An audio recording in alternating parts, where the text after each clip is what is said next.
Hi MVPs! Today we are going to talk about the dynamic organization of Manchester City in their attacking phase. To do this, we will divide the field into three different zones: the build-up zone, the progression zone, and the finishing zone. Between each one, we'll explain the positioning that City use, which principle and sub-principle they try to carry out, and finally, which game fundamental they apply. Are you ready? Let's go! Although the basic structure from City is goalkeeper, line of 4, 3 midfielders plus 3 strikers, during the static build-up and the dynamic build-up, they adjust this structure to goalkeeper, line of 2 central backs, one line of 3 defenders where the fullbacks adjust the height inside the field, 2 midfielders that they are using to find the back of the midfielders line, and 2 wingers plus the striker, who are the players in charge to maintain the width and the depth of the team. From this setup, which we can see, Manchester City aims to progress to the next moment of the game by finding the free player that usually is one of the 3 midfielders. But what is the most common movement that allows City pass to the next moment of the game?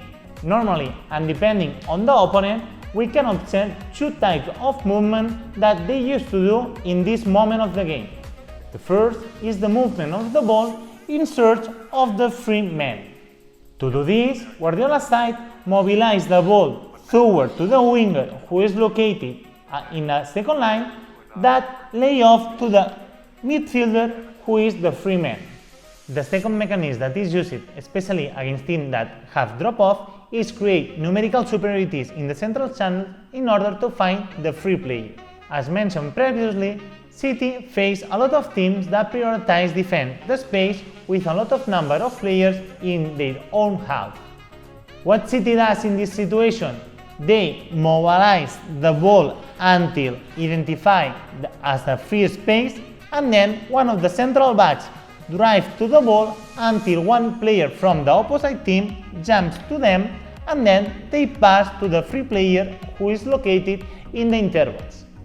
With this mechanism, they are able to move to the next moment of the game and start to do another principle and 2 principles that we will see.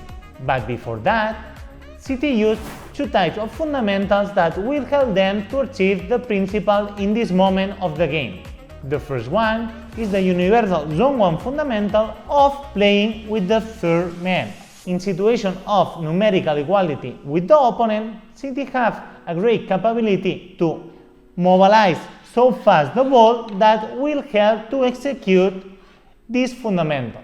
The second fundamental that is of vital importance is the ability from the defensive line to fixing and generate numerical superiorities.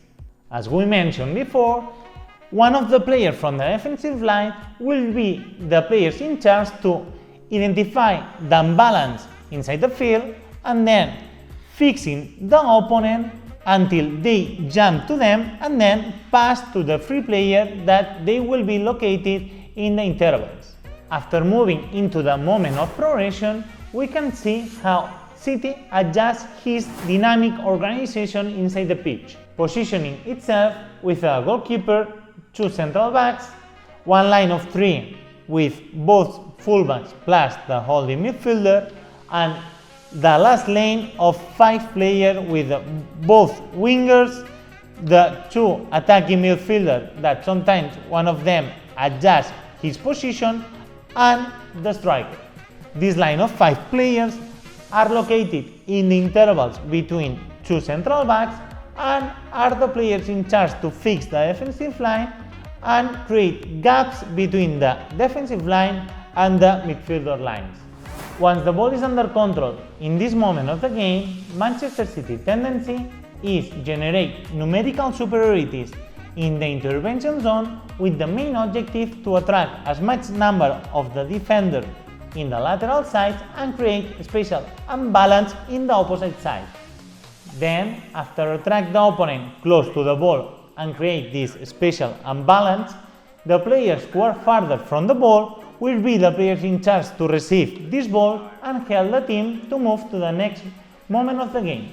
Regarding the fundamental applied by City in this moment of the game, the most significant fundamental is the universal fundamental of directing toward to the special advantage. Once inside the finishing zone, City organize themselves with a goalkeeper, both central back, one line of both fullbacks plus the holding midfielder, as in the last moment of the game, one line of 5 players fixing the defensive line. From the positioning that we can see in the pitch, the main objective of Pep's team is throw the ball into the box by 2 different ways. Once the ball has been played to the winger with a special advantage, he will be the player in charge to drive and fix the opponent to then pass the ball into the box to the number 8, who will break the interval between the fullback and the central back, and then he will make crosses into the 6-yard box. The second way City operate is through crosses into the box. Unlike previous seasons, Pep's team increased the number of players that are located into the box and also around the box. For this reason, we can see a tendency that this kind of situation, that the players who are located in the lateral side does this kind of crosses inside the box. In this moment of the game, Manchester City have tendency to apply 2 kinds of fundamentals that will help them to reach the principles that we mentioned before. The first fundamental that they apply is searching in a game a progression. As we discussed previously, Manchester City are more aggressive than previous seasons. All of the actions they performed in the last third are always forward, either through passes, one-to-one situation, or crosses inside the box. The second fundamental that is the key in this third of the game is the fundamental from the forward line, that is coordinating his marking with his teammates.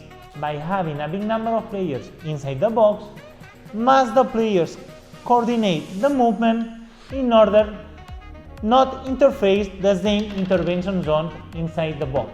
That is the end of the analysis of Manchester City Dynamic Organization 21-22 season. And remember, if you enjoyed the video, click the like button and don't forget to subscribe to our YouTube channel if you want to receive more content. See you, MVPs!